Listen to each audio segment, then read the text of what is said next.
For Coach? Coach, did you watch the Alabama game? Yeah, I did.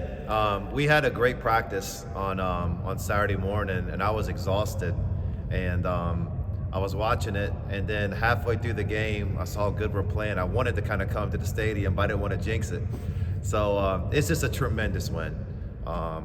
It shows, it shows the football team just putting their head down and going to work. And they had the Georgia State loss, and then the hard loss against Missouri, and it just shows resiliency. And we're all proud of them, and we know it's just getting going. Without Kajani, who do you feel are guys that have to step up, and who else is going to play the 5 besides Jalen Carey? Yeah, without Kajani, right now we're going to have to really kind of just adjust some things, more so on defense. On offense, I think we'll be similar. Those will be some guys that'll move over a position, and some guys got to play multiple positions. I think you'll see Devin McLaughlin, move all around on our entire team. J.Q. Roberts is going to have to play. Jalen Carey's already been really good at the position, so we'll figure it out. We'll be different, but more so with Kajani, we're just going to miss right now for temporary his spirit and his energy and his enthusiasm, and we'll support him, and I think that we'll get him back, at some point, and it could be this year. If we have to wait the next year, wait the next year, but he will be back with us. I'm not as well as informed as Joey. What is his situation? Kajani had a medical condition, and it was a serious medical condition, and so we're at the point now where he's healthy, but there's second opinions, third opinions, and there'll be more follow-up, and then they'll get the issue resolved, and that's when the point when we'll know more so about his return to the team and his availability to the team. But it's going to be a while. It's going to be a couple months at least. How hard do you anticipate leaning into pressing basically on defense, especially with him out? Yeah, I mean, he's actually our most mobile big. He really runs and moves well. Defensively, we weren't really built for shot blocking anyway. I like the versatility right now on offense. I think one thing you'll see with us, you'll see our so-called centers shooting threes and doing things to stretch the court. So I think you'll see some of the versatility on offense, which these guys have, and I think it'll make us tough to guard. I think we're going to see some things that makes us, a little unique, and not for unique for the purpose of being unique, but I think unique that fits our personnel, that'll make us a tougher matchup. On the flip side, how concerned would you be about the lack of size? It's sort of relative with him. Yeah, we're lacking depth of position. We kind of were before that. That's a hard thing. Even with Kajani, we're probably, one guy with size kind of short on this roster. And but it's, we're going to turn that into a positive on how we're going to play and little undersized at that position, but we're not an undersized team. And I think you're going to look at our fours, our threes, our twos, our point guards are all 6'3", 6'4". We're going to have size in different positions, but at the center position, we're a little undersized. Jalen Carey a couple weeks ago mentioned that he's kind of worked on shooting more threes. Is that something you envision for him, especially with Kajani out and him being on the floor more? Yeah, Jalen was, great top of the key three-point shooter last year, and his stroke is really good, and I got confidence in him shooting, and so my goal is for him to make at least one a game. And so I don't think that's an outreach, and I think there's games he'll make multiple ones, and Devin McLaughlin could really shoot it, and I think you'll have some games with him, regardless of the position he plays, where he's making 2, 3, 4 threes, and that hopefully gives us some uniqueness that stretches the teams out. I feel like you've got a lot of guys who could potentially play point guard or who have in the past. How does that help when you can get 2 point guard type of players on the court at once? Yeah, you said it right. We'll have 2 guys on the court that are basically point guards at all times, and one guy will be more of a ball handler, and then they'll kind of share duties. But you're going to look at us, and sometimes you're like, I don't know which one's the point, and sometimes you might look at it and say, wow, they got 3 or 4 point guards on the roster, or point guard capable guys, and that's going to help us on offense. We're going to play with pace. We're going to play fast. Need those guys to make good decisions, and so. that gives us something. I don't like to have just one point guard on the court. I like to have multiple guys that are capable of playing it. What kind of role do you see Chris Manning having on this team? Yeah, Chris is a Swiss Army knife, and Chris can play really 4 different positions for us. He's really tough, really competitive, plays extremely hard, and he just finds a way on the court to make winning plays. Whether he was at Cornell or whether he's here in our practices right now, he does winning plays, and also we're going to lean on him for leadership. I think he might be the most natural leader we have on the team, so we need his voice and leadership as well. Having all those guys who can play point guard, was that intentional because there's so much athleticism on defense in the SEC, or is that just kind of how it worked out roster-wise? Yeah, I mean, the way we play is a lot of positionless basketball, and when you're doing that, you can't have guys that are limited.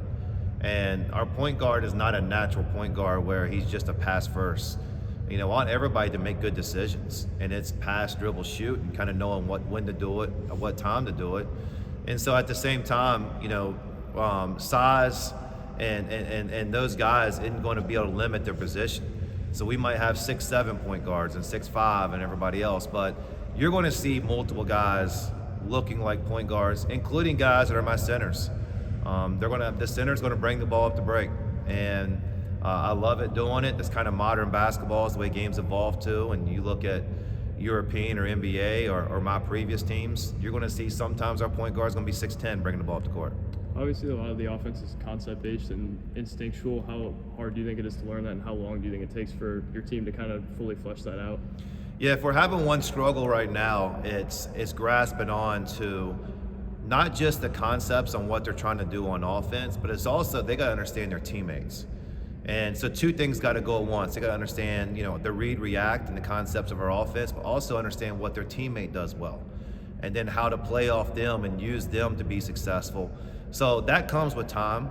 We're getting better and better every day, but right now, if you said, all right, what are we struggling with on offense? It's really that, but I know it's fixable, and I know we'll get there.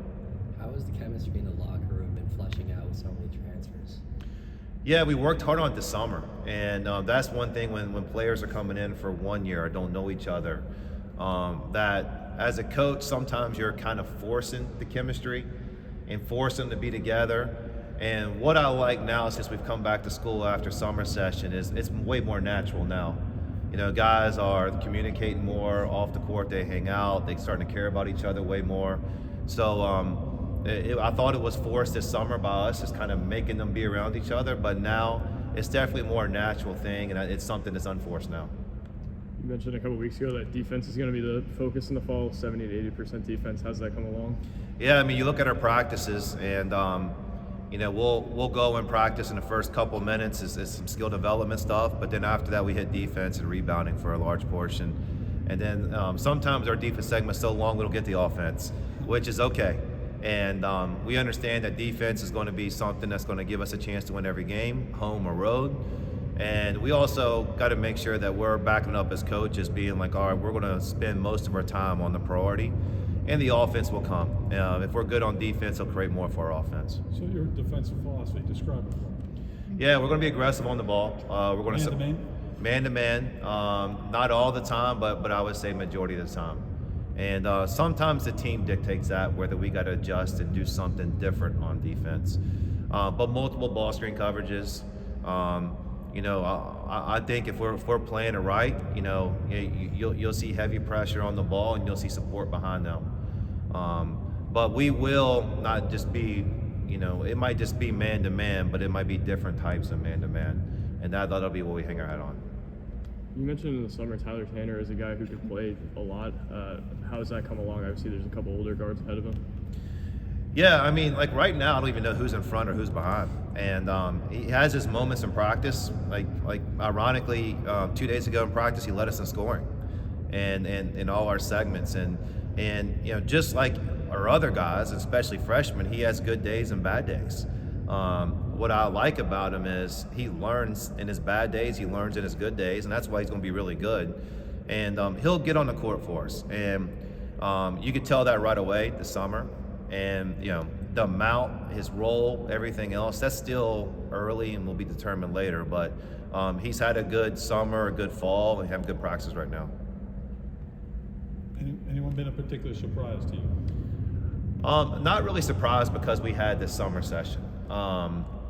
It's I think we're at the point where everybody has good days. Our consistency right now, with everybody on the team, no one's really putting multiple days right now, and that's a challenge for our team.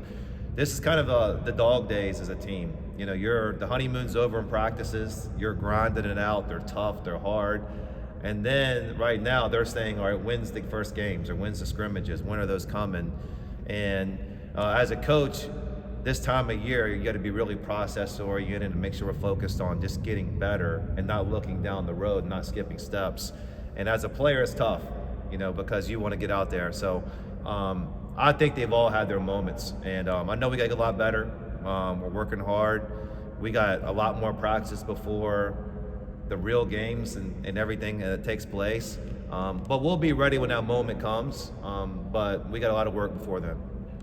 Is there a rotation in your mind yet? How solid is it in terms of how this team's shaping up, in terms of how you're going to use this personnel? Yeah, I just, what I told the team, a couple days ago. I was like, you are going to dictate, how deep we are. And it's not going to be me.